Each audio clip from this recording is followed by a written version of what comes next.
Here she is. It's a 2003 Kawasaki Concours ZG1000.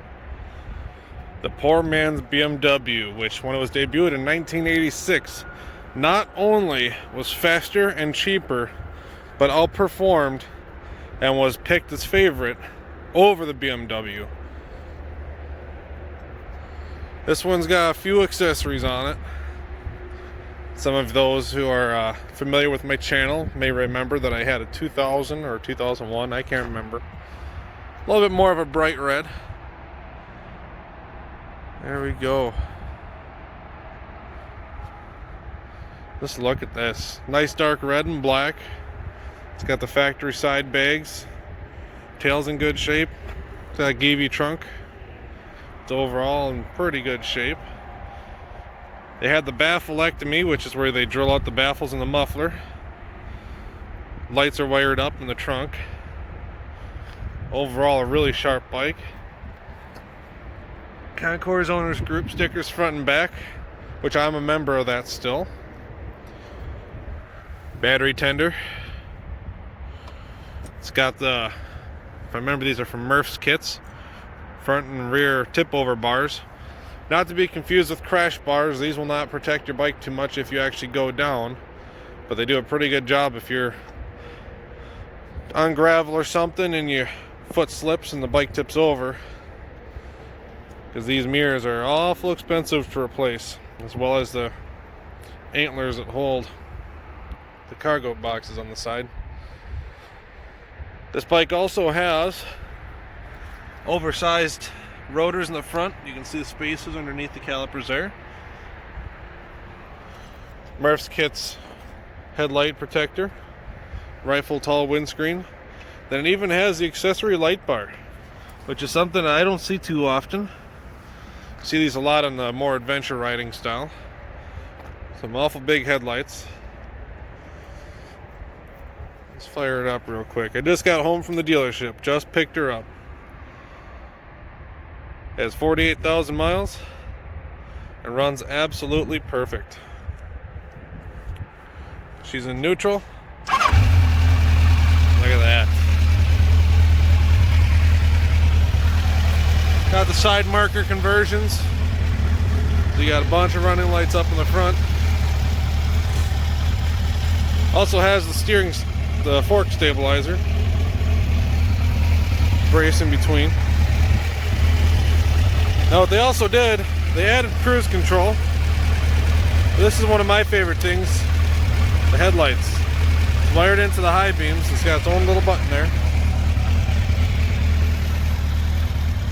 Plenty of light.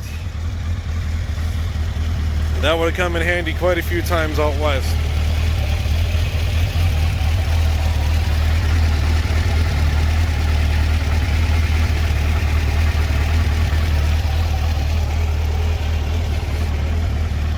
These are one of the few bikes that actually have four-way flashers, at least for this early. All the other bikes I had, which are mostly stuff like CBRs and the DRZ, stuff like that, they didn't have any sort of four-way. Overall though, she's in really good condition. It's got a factory seat, but it comes with the accessory backrest, which with how bad my back has been getting, it's pretty nice. It comes with a fitted cover. There's a bunch more in the back trunk, which I'll show that later.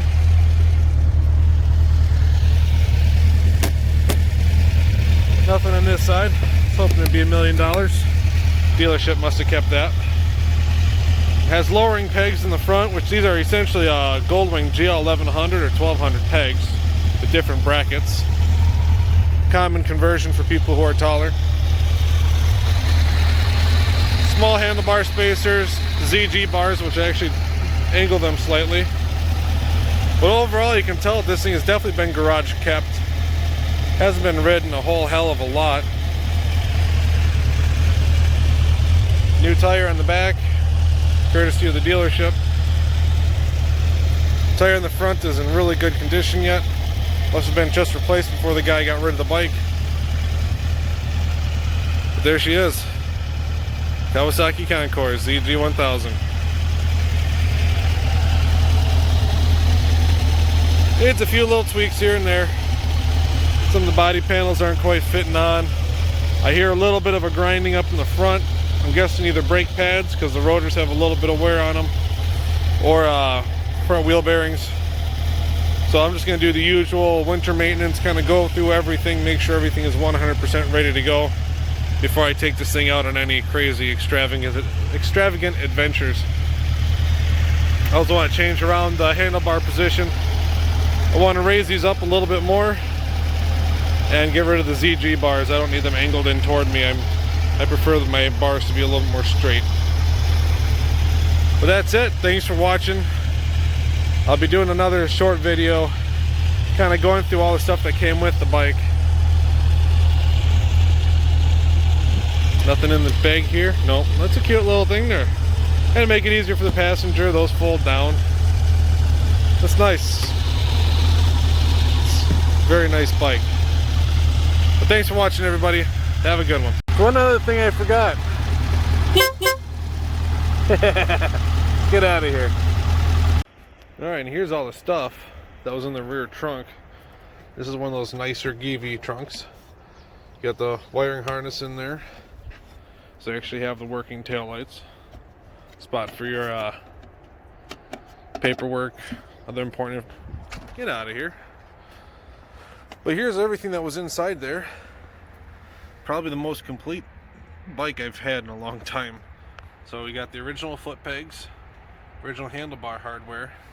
These are the plastic covers that would go on either side if you remove the saddlebags and their mounts. A fender extender, which that gets glued and screwed on the back of there, and it just extends that down. We got the climber book, owner's manual, accessory paperwork, cruise control paperwork. Then he actually wrote, the previous owner wrote up a whole thing about everything he did, oil changes, maintenance, upgrades, everything. The factory style backrest and luggage rack. And then that box has all the spare keys, which there's multiple sets of keys, and even the original tool bag. So it came with everything.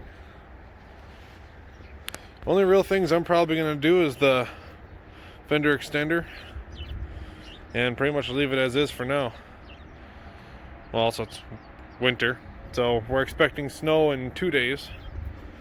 So I'm going to probably put a few more miles on her today, but I already saw a couple salt trucks out spraying down that brine nonsense. So probably not too far. Maybe just to the watering hole. You know, over to the bar and back, just to show up and say, hey, where's my money? Is that one shake of the day? Anyways, thanks for watching, everybody. Have a good one. Stay safe.